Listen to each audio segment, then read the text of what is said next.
바울이 예루살렘과 그리고 로마로 가고자 하는 그 마음 속에서 지금 다시 돌아가는 길에 오늘 말씀해 보니까 드로아라고 하는 곳에서 머물러 가지고 하룻밤을 거기서 설교를 하고 그리고 떠나는 그런 이야기입니다. 그러면서 7절에 그 주간의 첫날에 이렇게 되어 있습니다. 그러니까 그 주간의 첫날이라고 하는 것은 지금으로 얘기하면 주일과 같은 거죠. 그러니까 안식일이 지난 첫날에 우리가 떡을 떼려 하여 모였더니 그들은 모일 때마다 이 주의 만찬이라고 해서 성만찬을 했던 그런 일들이 있었어요.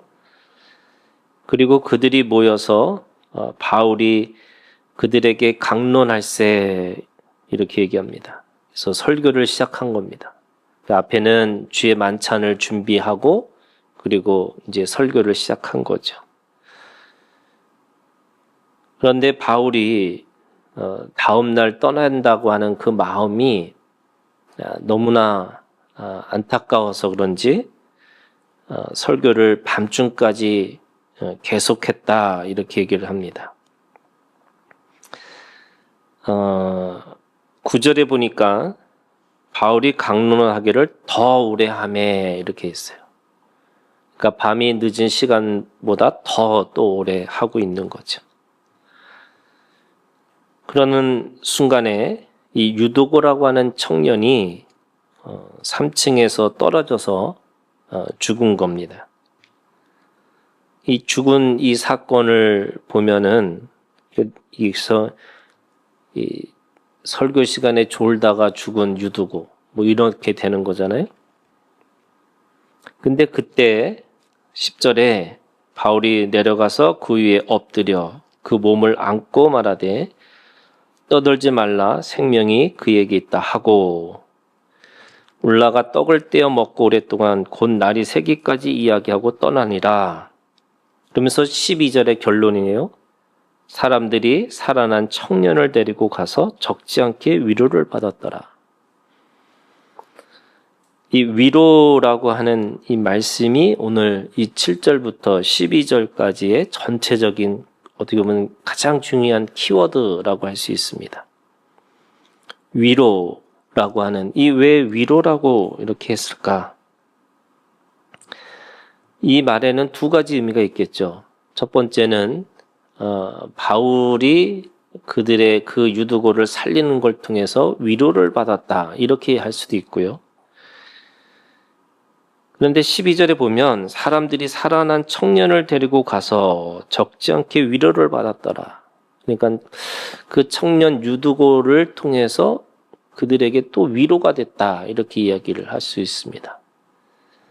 그래서 바울의 위로와 유두고의 위로가 이 두 가지가 함께 있었다라고 할 수가 있는 거죠. 그러면 왜 요 7절부터 이 12절에 있는 말씀 속에서 왜 위로라고 하는 그 말이 들어있을까라고 생각해 보면 사실은 이 유도고라고 하는 이 청년의 이 이름이 이게 심상치 않은 이름을 갖고 있는 거예요. 이름은 복이라는 뜻이 있어요. 그러니까 하나님 앞에 복 받은 자 뭐 이런 뜻의 의미가 있는 거죠. 그런데 이 처음에 시작할 때 9절의 청년이라고 하는 이 청년과 12절에 살아난 청년이라고 하는 말이 사실은 이 단어가 이 헬라어 단어가 조금 달라요. 그러니까 앞에 있는 청년은 그러니까 나이가 어린 뭐 이런 뜻의 또는 한 10대에서 20대 정도의 나이를 이야기하는 그런 단어를 쓰고 있고요. 그런데 12절에 이 청년이라고 하는 이 청년은 조금 신분적인 그런 단어를 쓰고 있습니다. 그러니까 하나는 나이를 얘기하는 것 같은데 뒤로 가니까 신분에 대한 이야기를 한 거예요. 그래서 사람들은 이 유두고라는 이 청년이 사실은 종이었을 것이다. 노예였을 것이다. 이렇게 추측을 합니다. 그래서 아마 이 이름도 우리가 보통 그냥 이름이 우리나라 말로 하면은 뭐 만보기 또는 만드기 뭐 이런 식의 이름이 있지 않았을까? 이런 거죠. 그러니까 그 노예였던, 그러니까 사실은 12절에 그가 노예였던 종이었던 이 유두고가 9절에 청년이라고 하는 그냥 한 신분, 한 사람으로서 대우를 받고 그 교회 공동체 안에 있었다라고 하고 있는 거죠. 이 초대교회가 그 당시에 보면은요, 굉장히 이게 진보적이고 또 사람들이 상상도 못하는 공동체를 이루고 있었다는 것을 우리가 알 수 있습니다. 거의 1세기의 공동체잖아요. 그러니까 그 안에 헬라인이든 유대인이든 같이 있었어요. 이거조차도 사실은 획기적인 거죠. 유대인들의 입장에서 이방인들은 어떤 사람이냐? 혼과 육은 있는데 하나님을 모르기 때문에 영이 없는 사람이라고 생각을 했던 거예요. 그런데 그 유대인과 헬라인이 함께 공동의 식사를 하는 거예요. 이게 지금 7절에 우리가 떡을 떼려 하여 모였더니 이런 거잖아요. 그리고 11절에 다 끝나고 나서 떡을 떼어 먹고 이렇게 하는 거죠. 유대인들은 식사를 하는 것은 아무나 할 수 있는 것이 아니에요. 그런데 그들이 생각하는 그 헬라인, 이방인 사람들과 함께 식사를 하는 거죠. 뿐만 아니라 이 남녀노소죠. 그것이 교회였어요. 교회 공동체였죠. 바깥에서 사회생활을 할 수 없는 사람들이 여인이었는데, 여자들이었는데 교회 안에서 너무 활동적으로 하니까 고린도 교회에서는 좀 여자들은 좀 잠잠하라 이렇게 얘기할 정도로 시끄러웠던 거죠. 뿐만 아니라 우리가 생각하는 것에 이 1세기 사람들한테 노예라는 거는요, 주인이 없는 이 자유인과 이 종이라고 하는 이 관계는 뭐 하늘과 땅의 차이일 수 있는 거죠. 주인과 종의 가장 큰 차이는 뭐냐면요, 종교를 가질 수 있느냐 없느냐는 거예요. 그러니까 종들은 주인의 신을 믿어야 되는 거예요. 그런데 종들이 자발적으로 내가 결정을 해서 신을 믿는다? 이건 상상도 할 수 없는 일인 거죠. 그러니까 지금 이 공동체 안에서 그들이 떡을 떼고 같이 먹고 그렇게 했던 모든 것들 속에는 1세기 사람들도 이해할 수 없는 그런 공동체를 그들을 가지고 있었다라고 하는 겁니다. 그런데 그 사람이, 유도고라고 하는 사람이 3층에서 말씀을 듣다가 떨어져서 죽었어요. 그래서 사람들은 또 이걸 가지고 설교 듣다가 졸면 죽는다 뭐 이렇게 협박을 하는 거잖아요. 그죠? 제 교회 제가 성경 공부하는 팀 중에 한 분이 제 이 유튜브에 설교를 들으면 들을수록 잠이 너무 잘 온다고. 그래서 자기가 밤새도록 이게 계속 이렇게 돌아가게 했는데 밤새도록 깊은 잠에 빠졌다고.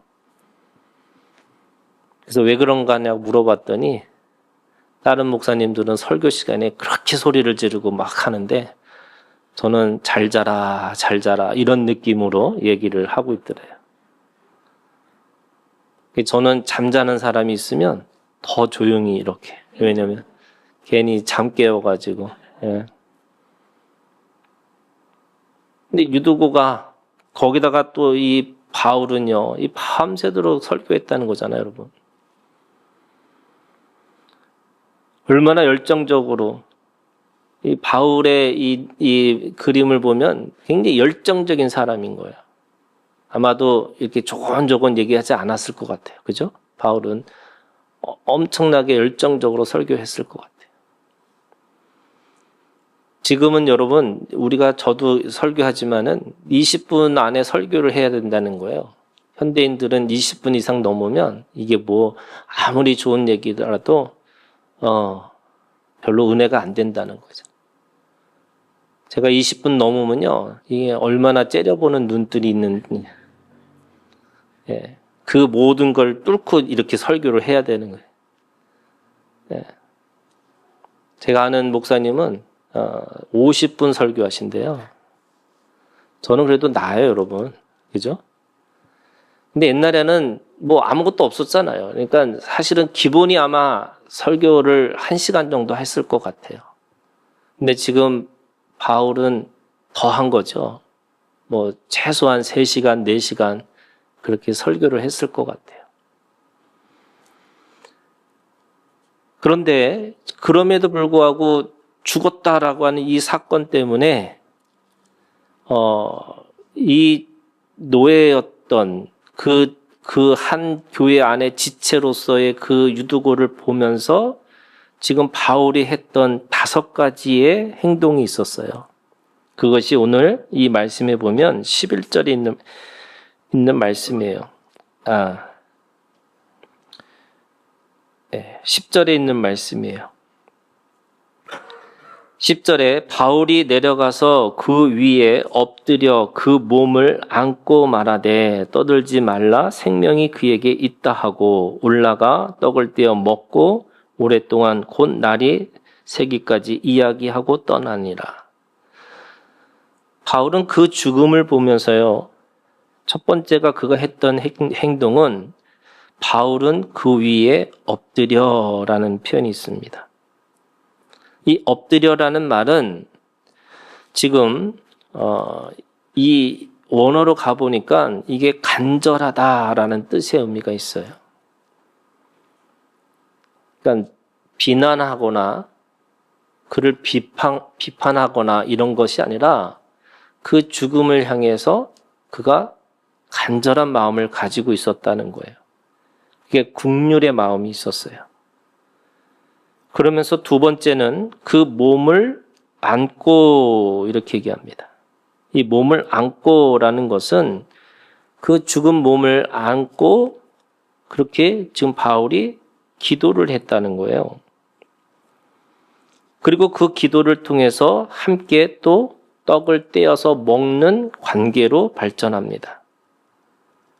이 성만찬이라고 하는 것은요, 이 4가지 의미가 있어요. 이 성만찬이라는 거는 그냥 성만찬하는 게 아니고 그 예수님이 그 성만찬을 통해서 우리에게 말씀하신 건데 떡을 취하하고 떡을 향해서 축사하시고 그리고 떡을 떼어서 그 한 사람 한 사람에게 나눠주는 겁니다. 취했다는 말은 선택하셨다는 거예요. 그리고 누구든지 하나님의 복을 받는 하나님의 사람이라는 것을 향해서 축사하셨고요. 그래서 각각의 자기의 고난, 이게 찢어지는 거죠. 그걸 통해서 영원한 생명을 주고 또 받고 그 관계를 가지고 사는 것이다. 이렇게 말씀하시는 거예요. 그래서 떡을 떼어서 함께 그렇게 먹고 그러면서 이렇게 얘기합니다. 이야기하고 서로 그것에 대해서 고백하고 함께 하나님의 나라의 증인으로 그렇게 살아갈 수 있는 사람으로 그렇게 함께 나눴어요. 그리고 떠나니라 이렇게 얘기합니다.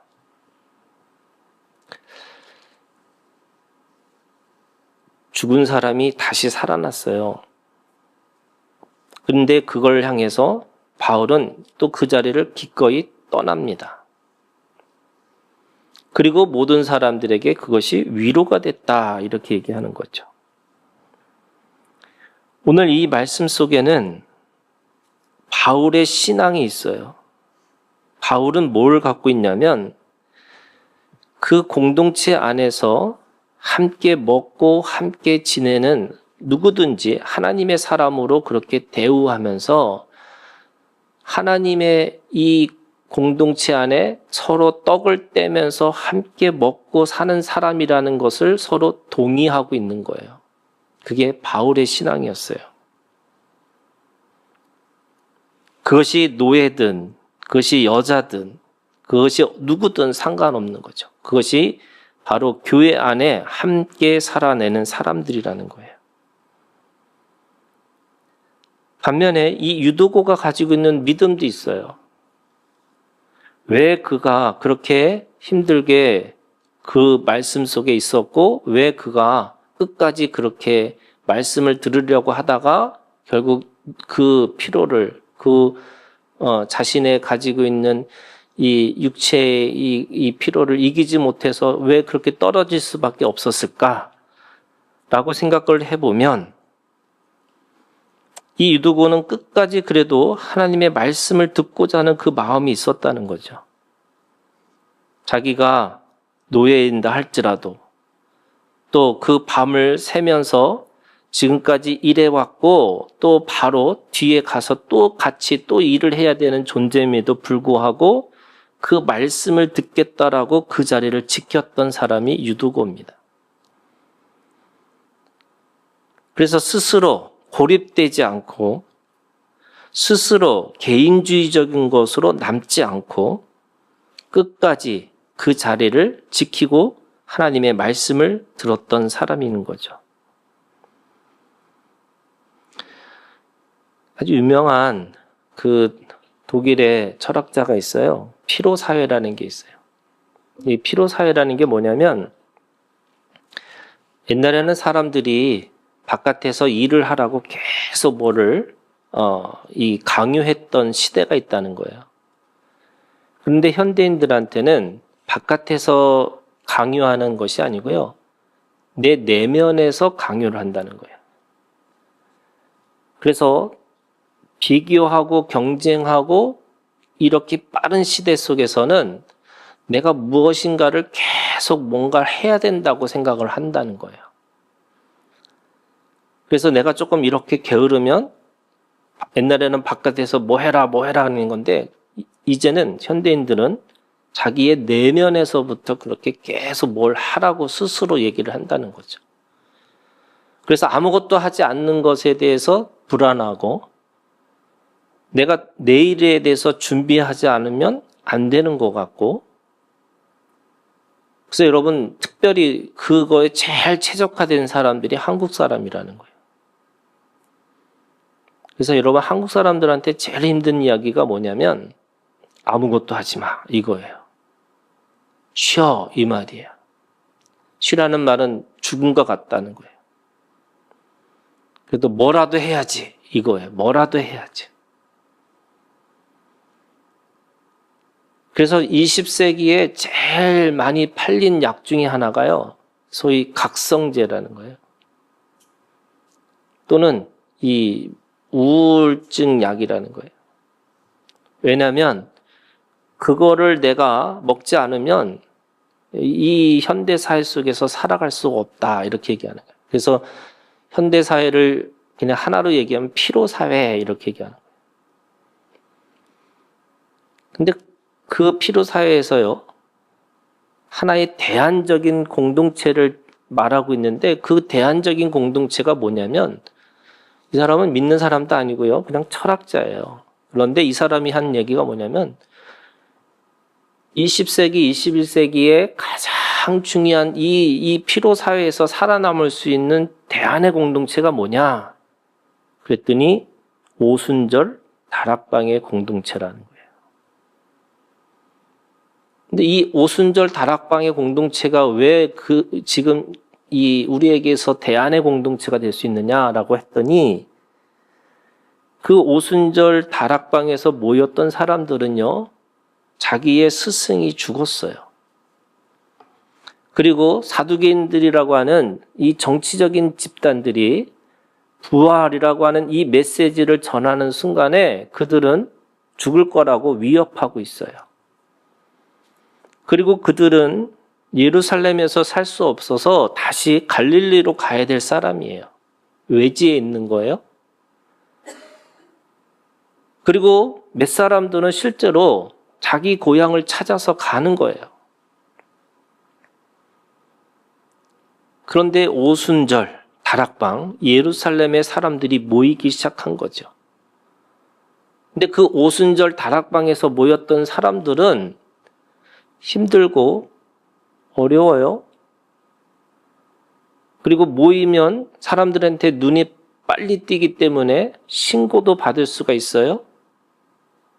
그래서 가능하면 흩어지고, 가능하면 내가 이 지치고 힘든 속에서 어떻게든지 나만이라도 살아남기 위해서라도 다른 곳으로 가야 되는데 그들은 꾸역꾸역 모였다는 거예요. 그게 120명이 모인 거예요. 여러분, 사람들이 지치면 뭐 해요? 쉬라고 그래요. 사람들이 지치면 뭐 해야 돼요? 그냥 각자 알아서 개별적으로 또 개인적으로 살아야 되는 거예요. 그런데 하나님 우리에게 뭐라고 그러냐면 힘들고 어려울 때마다도 같이 모이라는 거예요. 모이는 것에 힘쓰라는 거예요. 왜? 그 모여서 같이 모이는 곳에 서로가 힘들고 어려운 가운데 있음에도 불구하고 서로가 그 안에서 서로 나눌 수 있는 마음이 있다는 거예요. 그런 의미에서 거기에 참된 소망이 있는 것이고 거기에 오늘 우리가 가지고 있는 그 믿음 안에서 부활의 신앙, 힘들고 어렵고 지치고 그래서 혼자 있고 싶고 고립되고 싶고 그래서 어쩔 수 없이 그냥 멀어졌으면 좋겠다라고 생각하는 그것을 뚫고 지나서 모여서 도대체 우리의 마음이 우리의 심령이 어떤 건지를 서로 들여다볼 수 있는 그 공동체. 여러분, 그것이 저는 오늘 우리에게 새로운 대안이고 우리에게 참된 소망의 공동체라고 저는 믿습니다. 여러분, 이 믿음이 오늘 우리 가운데 있기를 주님의 이름으로 축원합니다. 그래서 설교 듣다가 죽는다 할지라도 노예이기 때문에 지쳐요. 노동에 지쳐 있었어요. 그래서 그 지친 인생 속에서도 내가 또 다른 소망의 소리를 듣고 내가 하나님의 말씀을 듣고 내가 그럼에도 불구하고 진리를 추구하고 살겠다고 해서 그 말씀에 듣는 자리에 가서 앉아 있는 거예요. 그럼 어떤 사건이 일어나요? 죽었던 자가 다시 살아나는 역사가 일어나는 거예요. 아무런 소망이 없었던 그 오순절 다락방의 사람들이 성령의 능력, 성령의 체험을 통해서 꿈을 꾸기 시작하고요. 하나님의 비전을 보기 시작하고요. 하나님의 말을 하기 시작했어요. 그래서 그들이 그걸 통해서 하나님의 나라가, 하나님의 역사가 그 안에서 시작되기 시작한 거예요. 그들이 뿔뿔이 흩어지고 각각 자기의 삶으로 살았으면 그런 일이 일어나지 않는 거죠. 또 그 안에 있지 않았던 사람들은 아무리 3년 동안 예수님을 쫓아온다 할지라도 그냥 예수님을 스승이고 좋은 분이라는 것밖에 모르는 거죠. 그분이 나의 주님이시고 나의 하나님이시고 그분이 나의 진정한 참된 소망이라는 것을 모를 수밖에 없는 거죠. 그래서 오늘 이 유두고는 지치고 힘든 몸이지만 말씀 들으러 왔어요. 그래서 다시 그가 육체가 죽었다가 다시 살아난 이 경험했던 유두고 그래서 사람들에게 위로가 되는 거예요. 그가 종이라고 하는 노예라고 하는 신분에 있지 않고 하나님의 교회의 청년으로 하나님의 사람의 청년으로 이렇게 기록되어진 거죠. 그가 죽음의 자리에서 뭐가 됐냐면 부활의 증인이 됐죠. 듣는 자에서 이제는 어떻게 해요? 이제는 자기가 증인으로서 다른 사람들에게 말씀을 전하는 자가 되어진 거죠. 여러분, 말씀을 전하는 자가 되기를 주님의 이름으로 축원합니다.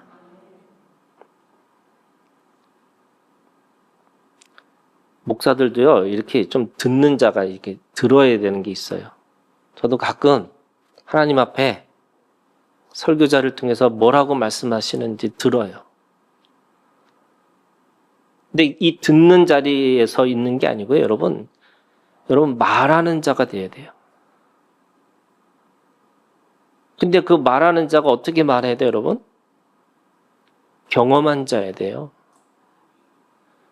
하나님의 말씀의 능력과 성령의 능력을 경험한 사람만이 말하는 자가 되는 거예요. 안 그러면요, 여러분 그냥 허탈한 말이 되는 거고 망상이 될 수밖에 없어요. 유도구가 왜 위로가 그 모든 사람들에게 그렇게 위로가 됐을까라고 생각해 보면 저는 그런 거예요. 근데 여러분 말씀은 상상이에요. 전 유도구가 굉장한 설교자가 됐을 거라고 생각해요. 특별히 간증하겠죠. 내가 설교 듣다가 졸아서 죽었던 사람이라고. 그래서 모든 설교를 들으면서 졸았던 자에게 위로가 되겠죠.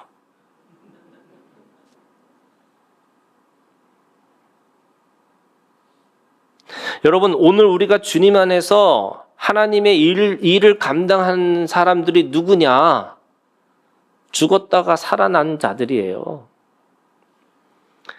주님이 말씀하세요. 제자들에게 자기를 부인하고 자기 십자가를 지고 이렇게잖아요. 근데 자기를 부인한다는 말이 무슨 말이냐면 자기 죽음을 경험한 사람이에요. 지치고 힘들어서 살려고 하지만 그 모든 것들을 뚫고 모여서 함께 하나님의 나라가 무엇인지, 진리가 무엇인지를 그 자리에서 들어온 사람들은 죽은 자예요. 근데 살아있는 자들은 그런 거예요. 진리를 들어도 튕겨나가는 거예요. 말씀을 들어도 튕겨나가요. 왜? 내 거가 더 많아요, 내 거가. 내 생각이 더 크고요. 내 판단이 더 크고요. 제가 좋아하는 말 중에 하는 게 그런 거예요, 여러분. 말씀을 들을 때요, 여러분, 다 하나님의 이 찰떡으로 들으셔야 돼요. 그죠? 개떡같이 줘도? 그 유명한 말이잖아요. 찰떡같이 해도 개떡으로 듣는 사람이 있고, 개떡같이 줘도 찰떡으로 듣는 사람이 있다는 거잖아요.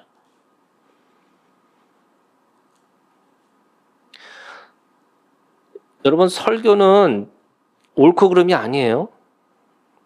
그거 아셔야 돼요. 설교 옳고 그름이 아니에요, 여러분. 좋은 설교, 나쁜 설교 있죠. 근데 여러분, 좋은 설교와 나쁜 설교가 뭐냐? 좋은 설교 뭐냐? 예수 그리스도를 드러내는 게 좋은 설교죠. 하더라도 예수 없이 그냥 다른 얘기 막 열심히 해도 그 안에서 여러분 예수를 찾아내는 눈이 있으셔야 돼요.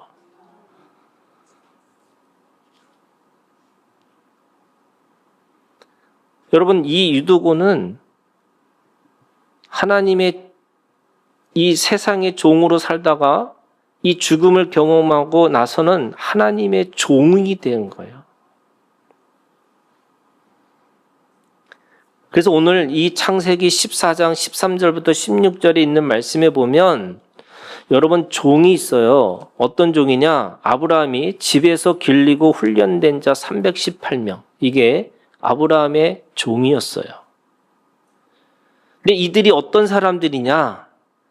바로 아브라함과 함께 단일을 이루고 하나님과 그 아브라함의 이 전쟁에 참여했던 사람들이에요. 여러분, 이 말씀 너무 유명한 말씀이잖아요. 집에서 길리고 훈련된 자 318명. 그런데 아브라함 입장에서 보면요, 여러분 318명을 집에서 길렀대요. 얼마나 길렀을까요? 거기서 태어나서 거기서 청년이 전쟁에 나갈 정도로 기른 거예요. 그럼 20년 걸린 거예요, 거의. 그거에 대한 대가집을 한 거죠, 아브라함이. 그런데 그렇게 기르고 연습한 훈련된 318명이 이제는 아브라함과 함께 단위를 이루어서 하나님 앞에 하나님의 전쟁을 치르러 나가는 거예요. 그게 아브라함의 전쟁이지만 하나님의 전쟁이었어요. 그 하나님의 전쟁을 치른 사람이 누구냐? 바로 이 유두고 같은 종들이겠죠. 힘들고 어렵지만 그 주인과 단위를 이루면서 함께 그 전쟁에 참여하는 자들. 오늘 이 창세기 14장에 있는 말씀에 보면요, 이 종들이 세 가지를 이 318명은요, 세 가지의 그 특별함이 있어요. 첫 번째, 종인데 전쟁에 참여합니다. 용사라는 뜻이에요. 두 번째는 여러분, 이 고대 전쟁은요, 원래 우리가 다윗과 골리앗도 보면은 전쟁을 하면 보통 낮에서 전쟁하는 거예요. 그리고 대부분 1대1로 전쟁을 해요. 그런데 이 다윗보다 훨씬 이전에 이 아브라함의 전쟁 속에 뭐가 있냐면 이 고대 전쟁에서 여러분 밤에 전쟁을 해요. 오늘 14장 오늘 말씀에 보면은 15절 이렇게 있어요. 그와 그의 가신들이 나뉘어 밤에 그들을 쳐부수고. 밤이라는 거는 지륵과 같은 어둠이에요. 그 어둠 속에서도 서로가 서로를 알아보면서 전쟁을 할 정도로 그들은 단위를 이루고 있었어요. 이 밤에 전쟁을 했던 사람들이에요. 그리고 나서 그 전쟁에 참여해서 16절에 이렇게 얘기합니다. 마지막에 다 찾아왔더라. 그들의 그 종들은 전쟁에 능한 자면서 모든 것을 다 찾아왔다라고 이야기하는 거죠. 왜 그런 일이 벌어졌을까? 그들은 아브라함하고 같이 동고동락했던 단위를 이룬 종들이었어요. 여러분, 성만찬이 뭐냐면 그 포도주와 떡이 예수 그리스도의 피와 예수 그리스도의 살로 하나님과 단위를 이루는 거예요. 유두고는 그 사건을 통해서 죽었다가 살아난 부활을 경험했어요. 그리고 그들과 같이 주의 몸으로 주의 만찬을, 성만찬을 함께 경험했어요. 그게 뭐예요? 여러분, 단위를 이루는 거예요. 하나가 되어진 거죠.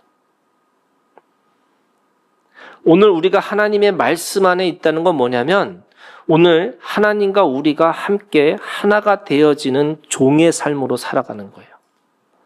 더 정확하게 얘기하면 하나님의 전쟁에 참여해서 하나님의 그 일들을 함께 용사로서 일을 감당하고 살아가는 거예요. 자, 그러려면 여러분 이 유두고의 신앙이 있어요. 이 유두고의 신앙 첫 번째가 뭐냐면 지치고 힘든 인생 속에서도 여러분 하나님의 성만찬에 참여하는 거예요. 그냥 늘 하는 얘기지만 여러분 이 주의를 지킨다는 말이 무슨 뜻이냐면 노동을 멈춘다는 거예요. 이 주의를 지킨다는 건 뭐냐면 내 생각을 멈춘다는 거예요. 주의를 지킨다는 것은 뭐냐면 지치고 힘들어도 표현이 좀 그렇지만 기어서라도 오는 거예요. 그래서 오늘 우리가 이 유두고가 가지고 있는 신앙, 지치고 힘든 속에서도 성만찬에 참여하려고 하는 이 믿음이 여러분 오늘 우리 가운데 있기를 주님의 이름으로 축원합니다. 그 믿음 가지고 계셔야 돼요. 두 번째 여러분, 이 유두고가 가지고 있는 신앙이 믿음이 있어요. 여러분 듣는 인생에서 이제는 증인의 삶으로 살아갈 수 있도록 부활의 신앙에 여러분 참여하는 자가 되는 거예요. 이 부활의 신앙에 참여하는 자가 뭐냐? 여러분, 오늘 우리가 주님 안에 예수 그리스도와 함께 죽고 예수 그리스도와 함께 살아서 여러분 우리의 입술로 예수 그리스도를 증거하는 자가 되기를 주님의 이름으로 축원합니다. 이 듣는 것으로 그치는 게 아니에요, 여러분. 마지막으로 여러분, 무엇 때문에 어떤 것 때문에 계속 쫓기는 인생, 그게 뭐예요? 시간에 매여 있는 거예요. 그 시간에 매여 있는 자들에게 여러분 시간을 뺏어와야 돼요. 다 차지했더라 이런 거잖아요. 그 시간에 내가 매여서 시간 때문에 뭐 때문에가 아니라 여러분 시간의 주인으로 사셔야 돼요. 그것이 뭐냐면 임시적이고 일시적인 시간 속에 사는 사람들이 아니라 오늘 우리는 영원한 시간 속에 사는 사람이에요. 그래서 여러분 시간에 매인 게 아니에요. 시간을 내가 사용하는 거예요. 하나님의 시간을 살아내야셔야죠. 그러려면 여러분 내가 내 인생의 계획을 한다 할지라도 그 걸음을 누가 인도하세요? 하나님이 인도하시는 거예요. 시간의 주인이 내가 있는 게 아니라 하나님의 거라면 여러분 그 하나님의 것으로 살아내기 위한 믿음으로 사용하는 거예요. 여러분 믿음은 어떻게 사용하는 거냐? 내가 시간을 어떻게 쓸 거냐는 결정이에요.